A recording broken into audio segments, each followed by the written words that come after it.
بسم اللہ الرحمن الرحیم۔ جو عورت روزانہ یہ تسبیح پڑھتی ہے وہ خوش ہو جائے کہ وہ اللہ کی لاڈلی ہے۔ محترم ناظرین، جو عورت روزانہ یہ تسبیح پڑھتی ہے وہ خوش ہو جائے کہ اللہ نے اسے چن لیا۔ یہ تسبیح اللہ والے پڑھتے ہیں۔ محترم ناظرین، اللہ تعالیٰ نے اپنی کتاب میں مردوں کے اوصاف بندگی کے ساتھ عورتوں کے اوصاف عبادت کا بھی ذکر کیا، اور اس پر ملنے والے اجر و ثواب کا انہیں بھی مستحق قرار دیا ہے، جس کی طرف قرآن کریم کی یہ آیت اشارہ کر رہی ہے۔ یقیناً مسلمان مرد اور مسلمان عورتیں، مومن مرد اور مومن عورتیں، فرما بردار مرد اور فرما بردار عورتیں، سچے مرد اور سچی عورتیں، صبر کرنے والے مرد اور صبر کرنے والی عورتیں، اللہ سے ڈرنے والے مرد اور اللہ سے ڈرنے والی عورتیں، صدقہ کرنے والے مرد اور صدقہ کرنے والی عورتیں، روزے دار مرد اور روزے دار عورتیں، اپنے ستر کی حفاظت کرنے والے مرد اور اپنے ستر کی حفاظت کرنے والی عورتیں، اللہ کا ذکر کرنے والے مرد اور اللہ کا ذکر کرنے والی عورتیں، ان سب کے لیے اللہ تعالیٰ نے مغفرت اور اجر عظیم تیار کیا ہے۔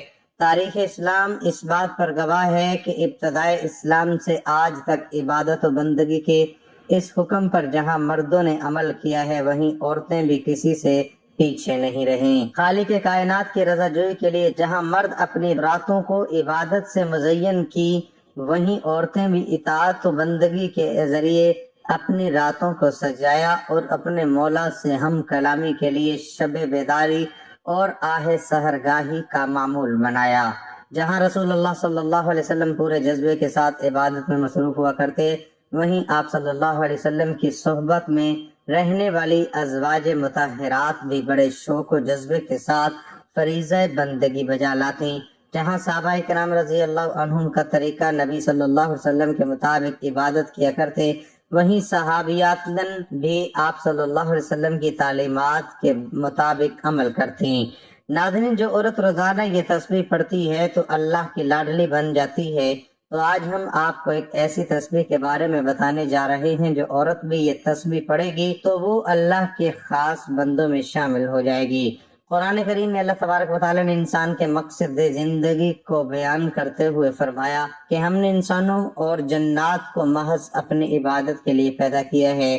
یہی بات ایک حدیث قدسی میں کچھ تفصیل کے ساتھ ہے کہ اے میرے بندو، میں نے تمہیں اس لیے پیدا نہیں کیا کہ تم تنہائی میں میرے انس بنو، اور نہ اس لیے کہ قلت میں تمہارے ذریعے میں کثرت حاصل کروں، اور نہ اس لیے کہ تنہا ہونے کے باعث کسی کام کے کرنے سے عاجز ہو کر میں تمہارے مدد کا طلبگار بنوں، اور نہ اس لیے کہ تمہارے ذریعے کوئی نفع حاصل کروں یا کسی مضرت کو دفع کروں۔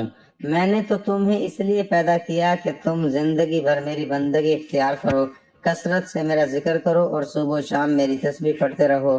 محترم ناظرین، عبادت کے تعلق سے اللہ تعالیٰ نے بنی نوع انسان کے ہر فرد بشر سے ایک مضبوط عہد لیا ہے، جسے قرآن مجید نے واضح الفاظ میں ذکر کیا ہے کہ اے آدم کی اولاد، کیا میں نے تم سے عہد نہیں لیا ہے کہ شیطان کی عبادت نہ کرنا، اس لیے کہ وہ تمہارا کھلا دشمن ہے، اور میری ہی عبادت کرنا یہی سیدھا راستہ ہے۔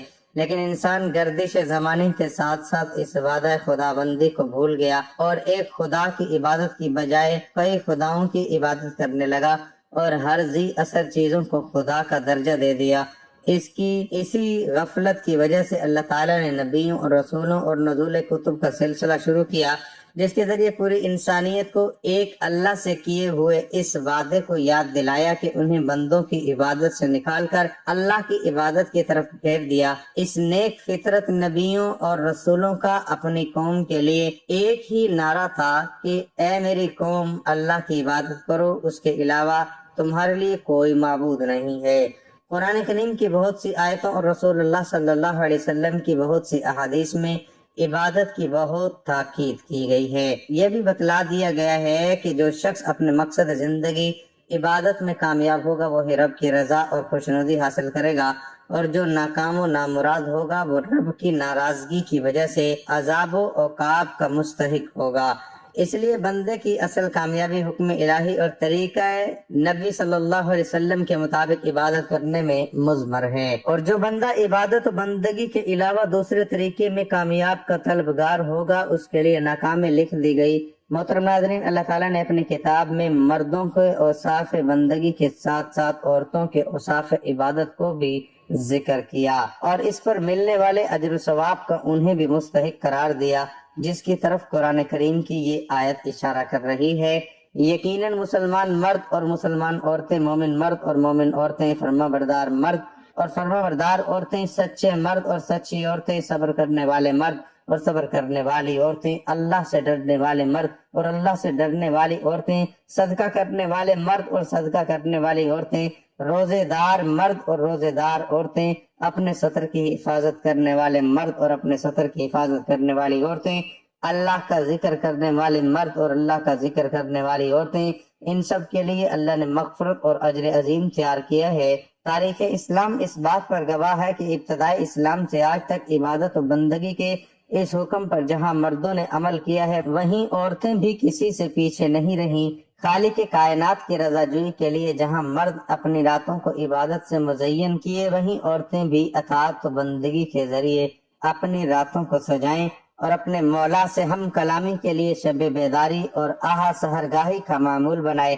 جہاں رسول اللہ صلی اللہ علیہ وسلم پورے جذبے کے ساتھ عبادت میں مصروف ہوا کرتے وہیں آپ صلی اللہ علیہ وسلم کی صحبت میں رہنے والی ازواج مطہرات بھی پورے شوق و جذبے کے ساتھ فریضہ بندگی بجا لاتی۔ جہاں صحابہ طریقہ نبی صلی اللہ علیہ وسلم کے مطابق عبادت کیا کرتے وہیں صحابیات بھی آپ صلی اللہ علیہ وسلم کی تعلیمات کے مطابق عمل کرتے، اور جس طرح عبادت کے میدان میں حسن بصری جیسے با کمال ولی پیدا ہوئے اسی طرح رابعہ بصری جیسی ولیہ بھی پیدا ہوئیں۔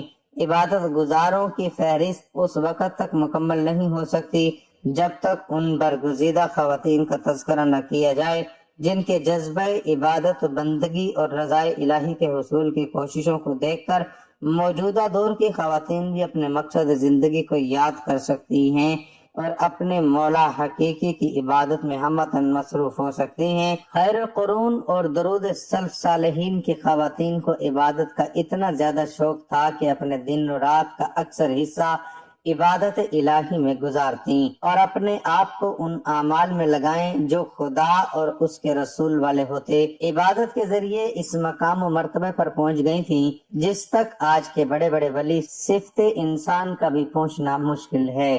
محترم ناظرین، آپ صلی اللہ علیہ وسلم کی سب سے چہیتی بیوی حضرت عائشہ صدیقہ عبادت گزار تھی، اللہ سے نہایت ڈرنے والی تھی، چاشت کی نماز پابندی کے ساتھ ادا کرتی تھی، رمضان المبارک میں تراویح کا خاص اہتمام کرتی، ان کا غلام تب نماز تراویح میں امامت کرتا اور وہ مقتدی ہوتی، اکثر روزے رکھا کرتی، پورے جذبے کے ساتھ ہر سال برابر حج ادا کرتی، غلاموں پر شفقت کرتی اور ان کو خرید کر آزاد کرتی۔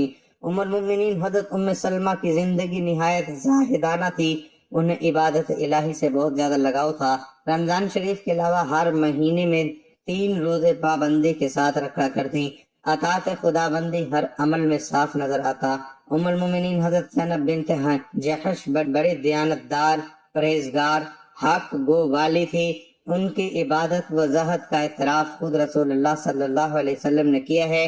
حافظ ابن حجر نے اپنے کتاب الثابت میں ایک واقعہ تحریر کیا ہے کہ ایک مرتبہ حضور صلی اللہ علیہ وسلم مہاجرین کی ایک جماعت میں مال غنیمت تقسیم فرما رہے تھے، حضرت زینب بھی اس موقع پر موجود تھی، انہوں نے کوئی ایسی بات کہی جو حضرت عمر کو پسند نہیں آئی، انہوں نے ذرا تلخ انداز میں حضرت زینب کو دخل دینے سے منع کیا، رسول کریم صلی اللہ علیہ وسلم نے فرمایا، اے عمر انہیں کچھ نہ کہو، یہ افواہ خدا سے ڈرنے والی ہیں۔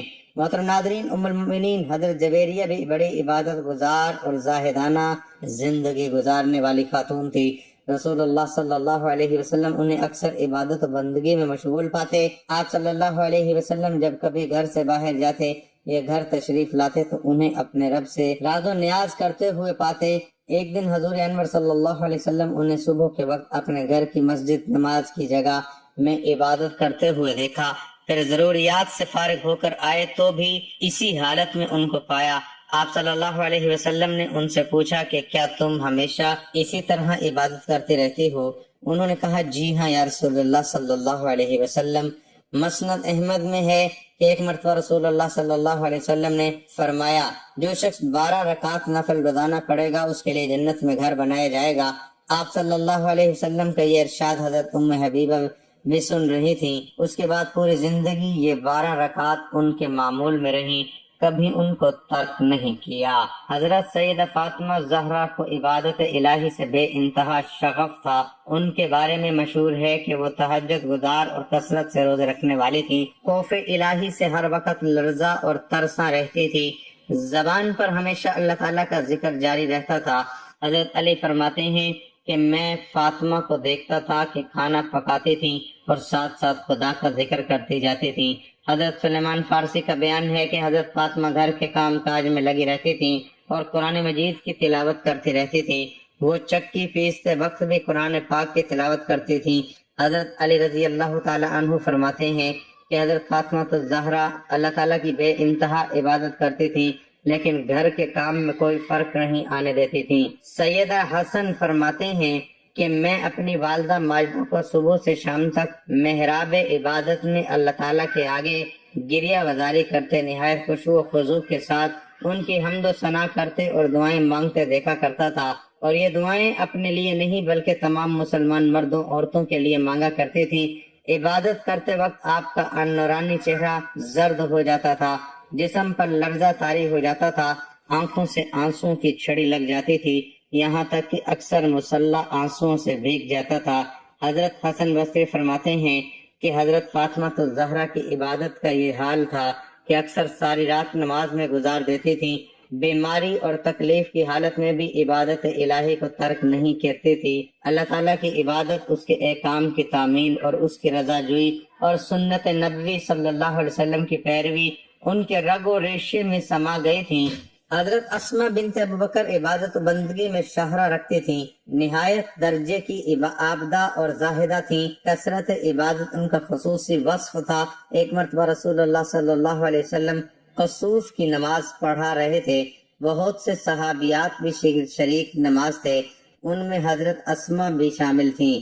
آپ صلی اللہ علیہ وسلم نے نماز کو کئی گھنٹے طویل کیا۔ حضرت اسماء کی طبیعت کچھ کمزور تھی، تھک کر چور چور ہو گئی، لیکن بڑے استقلال سے کھڑی رہیں۔ جب نماز ختم ہوئی تو غش کھا کر گر پڑی، چہرے اور سر پر پانی چھڑکا گیا تو ہوش میں آئی۔ آپ صلی اللہ علیہ وسلم کی چچی حضرت ام الفضل نہایت پرہیزگار اور عبادت گزار تھیں۔ بعض روایتوں میں ہے کہ وہ ہر پیر اور جمعرات کو ہمیشہ روزہ رکھا کرتی تھی۔ حضرت خلا بھی عبادت الہی سے کافی شغف رکھتی تھیں اور ساری عبادت اور نماز پڑھنے میں گزارتی تھی۔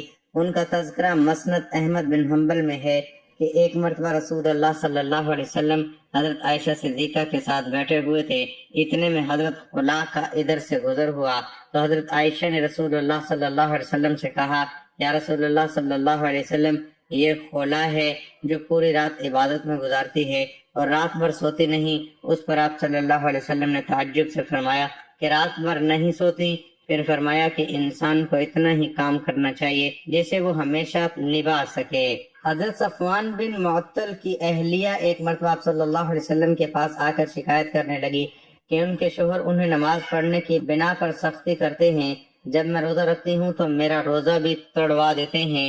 حضور انور صلی اللہ علیہ وسلم نے صفوان بن معطل سے وجہ دریافت کی تو انہوں نے عرض کیا یا رسول اللہ صلی اللہ علیہ وسلم، یہ نماز میں 2 لمبی لمبی صورتیں پڑھتی ہیں اور میں انہیں اس سے منع کرتا ہوں، اور روزہ توڑوانے کی حقیقت یہ ہے کہ جب یہ نفلی روزے رکھنے پر آتی ہے تو رکھتی ہی چلی جاتی ہے، جو میرے لیے تکلیف دہ ہے۔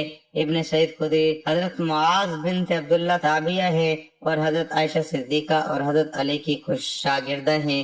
اپنے وقت کی بڑی عابدہ خاتون تھی، اپنے نفس کو مخاطب کرتی اور کہتی کہ اے نفس، نیند تیرے سامنے ہے، اگر تو چاہے تو تیری قبر میں نیند حسرت یا خوشی میں لمبی ہو سکتی ہے۔ جب انہیں نیند نہیں آ رہی ہوتی تو فوراً اللہ تعالیٰ کی عبادت اور اس کی مناجات میں مستغرق ہوتی۔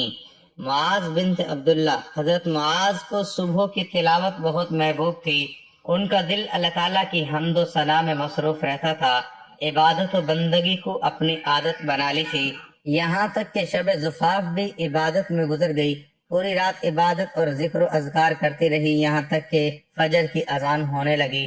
ان کا معمول تھا کہ روزانہ 600 رکعت نماز پڑھتی اور ہر رات وہ قرآن کریم کی تلاوت بھی کرتی۔ جب سردی کا موسم ہوتا تو حضرت معاذ پتلے کپڑے پہنتے تاکہ سردی کی وجہ سے نیند نہ آئے اور عبادت میں سستی پیدا نہ ہو۔ حضرت عبداللہ بن مسلم اجلی بیان کرتے ہیں کہ مکہ میں ایک نہایت حسین و جمیل خاتون رہتی تھی اور اسے اپنے حسن و جمال پر بڑا ناز تھا۔ ایک مرتبہ وہ عبید بن عمیر کے پاس ایک مسئلہ پوچھنے لگی اور دوران گفتگو اپنے چہرے سے کپڑا ہٹا کر انہیں اپنی طرف مائل کرنے لگی، تو عبید بن عمیر نے اس عورت کو موت، قبر اور اللہ کے سامنے حاضری کے ذریعے نصیحت فرمائی اور اسے اعمال خیر پر ابھارا۔ اتنی سی گفتگو پر وہ اس قدر متاثر ہوئی کہ گھر جا کر شوہر سے کہنے لگی کہ ہم دونوں نے آج تک آوارگی اور غفلت میں زندگی گزاری ہے۔ اس کے بعد سے وہ نماز، روزہ، عبادت میں مصروف ہو گئی۔ اس عورت کا شوہر کہا کرتا تھا کہ عبید بن عمیر نے میری بیوی کو کیا کر دیا ہے جو ہر وقت عبادت الہی میں مشغول رہتی ہے اور رہبانیت کی زندگی گزارتی ہے۔ یہ واقعات بتاتے ہیں کہ عورت ذات عبادت کے معاملے میں کبھی مردوں سے پیچھے نہیں رہی، بلکہ ان کا ذوق عبادت اور اللہ تعالیٰ سے خصوصی تعلق و محبت مثالی رہا ہے۔ آج کل کی خواتین بھی ان کے نقش قدم پر چل کر دنیا و آخرت میں سرخرو ہو سکتی ہے۔ اللہ تعالیٰ ہم سب کو اس کی توفیق عطا فرمائے، آمین۔ تو محترم ناظرین، جو عورت روزانہ یہ تسبیح یا ذکر پڑھے گی وہ سمجھ لے کہ اللہ نے اسے چن لیا ہے۔ وہ ذکر ہے لا الہ الا اللہ۔ اسی کلمے سے انسان ایمان کے حدود میں داخل ہوتا ہے اور یہی کلمہ تمام انبیاء اکرام کا پہلا سبق تھا، اور یہی کلمہ، یہی ذکر ایک عام انسان کو خاص بنا دیتا ہے۔ لا الہ الا اللہ ساتوں زمین ساتوں آسمان سے بھی وزنی کلمہ ہے۔ جو مرد یا عورت یہ کلمہ سچے دل سے پڑھے گا اور روزانہ پڑھے گے تو وہ اللہ کے بندوں میں خاص بندہ یا خاص بندی ہو گئی۔ محترم ناظرین، آپ نے کسی بھی نماز کے بعد اس کلمے کی ایک تسبیح لازمی پڑھنی ہے، لا الہ الا اللہ۔ اس کی آپ نے ایک تسبیح پڑھنی ہے، اگر ہو سکے تو زیادہ سے زیادہ اس کا ذکر کا ورد کریں۔ حضرت ابو ہریرہ رضی اللہ تعالیٰ عنہ سے روایت ہے، میں نے عرض کیا، کیا اے اللہ تعالیٰ کے رسول، قیامت کے روز آپ کی شفاعت کا سب سے زیادہ مستحق کون خوش نصیب ہوگا؟ آپ صلی اللہ علیہ وسلم نے فرمایا، ابو ہریرہ، حدیث پر تمہارا حرص دیکھ کر میرا گمان یہی تھا کہ اس بارے میں تم سے پہلے مجھ سے کوئی نہ پوچھے گا۔ قیامت کے دن میری شفاعت کا زیادہ مستحق وہ خوش نصیب ہوگا جس نے دل کے اخلاص کے ساتھ لا الہ الا اللہ کہا ہو۔ یقیناً تمام تعریفیں اللہ کے لیے ہیں، ہم اس کی تعریف بیان کرتے ہیں، اسی سے مدد کے طلبگار ہیں اور اپنے گناہوں کی بخشش بھی مانگتے ہیں، نفسانی یا برے اعمال کے شر سے اسی کی پناہ چاہتے ہیں۔ جسے اللہ تعالیٰ ہدایت عنایت کر دے اسے کوئی بھی گمراہ نہیں کر سکتا، اور جسے وہ گمراہ کر دے اس کا کوئی بھی رہنما نہیں بن سکتا۔ میں گواہی دیتا ہوں کہ اللہ کے سوا کوئی معبود برحق نہیں، وہ تنہا ہے، اس کا کوئی شریک نہیں، اور میں یہ بھی گواہی دیتا ہوں کہ محمد اللہ کے بندے اور اس کے رسول ہیں۔ اللہ تعالیٰ آپ پر، آپ کی آل پر اور صحابہ کرام پر ڈھیر و درود و سلامتی نازل فرمائے، آمین۔ محترم ناظرین، ایک روز آپ صلی اللہ علیہ وسلم نے اپنے صحابہ کے درمیان تشریف آوری کے دوران حضرت ابو بکر رضی اللہ تعالیٰ عنہ سے پوچھا کہ ابو بکر، دنیا میں کیا چیز پسند کرتے ہو؟ تو انہوں نے جواب میں کہا، حضور 3 چیزیں پسند کرتا ہوں، اول آپ کے درمیان بیٹھا رہوں، دوسرا آپ کو دیکھتا رہوں، تیسرا اپنے مال کو آپ پر خرچ کروں۔ پھر حضور صلی اللہ علیہ وسلم نے حضرت عمر رضی اللہ تعالیٰ عنہ سے دریافت کیا کہ عمر کیا پسند کرتے ہو؟ تو حضرت عمر رضی اللہ تعالیٰ عنہ نے جواب میں کہا کہ حضور 3 چیزیں پسند کرتا ہوں، اول نیکی کا حکم دوں، دوسرا برائی سے روکتا رہوں اگرچہ سرعام ہو، اور تیسرا حق بات کہوں اگرچہ سننے والے کو کڑوی لگے۔ پھر حضور صلی اللہ علیہ وسلم نے حضرت عثمان رضی اللہ تعالیٰ عنہ سے دریافت کیا کہ عثمان تم کیا پسند کرتے ہو؟ تو حضرت عثمان رضی اللہ تعالیٰ عنہ نے جواب دیا، حضور 3 چیزیں پسند کرتا ہوں، اول لوگوں کو کھانا کھلاؤں، دوسرا اسلام کو پھیلاؤں، تیسرا، رات میں ایسے وقت نماز پڑھوں جب لوگ نیند کی آغوش میں ہوں۔ اس کے بعد حضور صلی اللہ علیہ وسلم نے حضرت علی رضی اللہ تعالیٰ عنہ سے دریافت کیا کہ علی تم کیا پسند کرتے ہو؟ تو حضرت علی رضی اللہ تعالیٰ عنہ نے جواب دیا، حضور 3 چیزیں پسند کرتا ہوں، اول مہمان نوازی کروں، دوسرا گرمی کے موسم میں روزے رکھوں، اور تیسرا دشمن پر تلوار سے وار کروں۔ پھر آپ صلی اللہ علیہ وسلم نے حضرت ابو ذر غفاری رضی اللہ تعالیٰ عنہ سے دریافت کیا، ابو ذر تم کیا پسند کرتے ہو؟ تو حضرت ابو ذر غفاری نے جواب دیا کہ میں دنیا میں 3 چیزیں پسند کرتا ہوں، اول بھوک، دوسرا بیماری، اور تیسرا موت۔ آپ صلی اللہ علیہ وسلم نے ان سے سبب پوچھتے ہوئے کہا، تم ان چیزوں کو کیوں پسند کرتے ہو؟ تو انہوں نے، حضور بھوک اس لیے عزیز ہے کہ اس کے ذریعے میرا دل نرم ہوتا ہے، اور بیماری اس لیے محبوب ہے کہ اس کے ذریعے میرے گناہ معاف ہوتے ہیں، اور موت اس وجہ سے عزیز ہے کہ اس کے ذریعے میں اپنے پروردگار سے ملوں گا۔ اس کے بعد آپ صلی اللہ علیہ وسلم نے ارشاد فرمایا، میرے لیے تمہارے دنیا سے 3 چیزیں پسند کروائی گئی ہیں، اول خوشبو، دوسرا نیک عورتیں، اور تیسرا میری آنکھوں کی ٹھنڈک نماز میں رکھی گئی ہے۔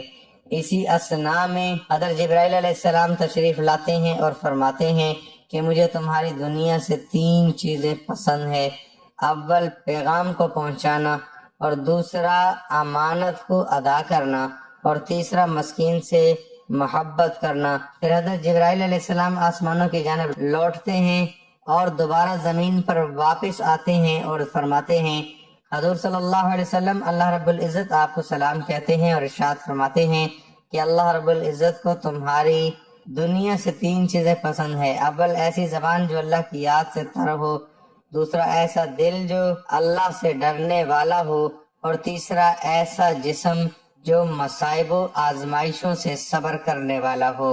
اللہ پاک ہمیں زیادہ سے زیادہ ذکر و اذکار کرنے کی توفیق عطا فرمائے، آمین۔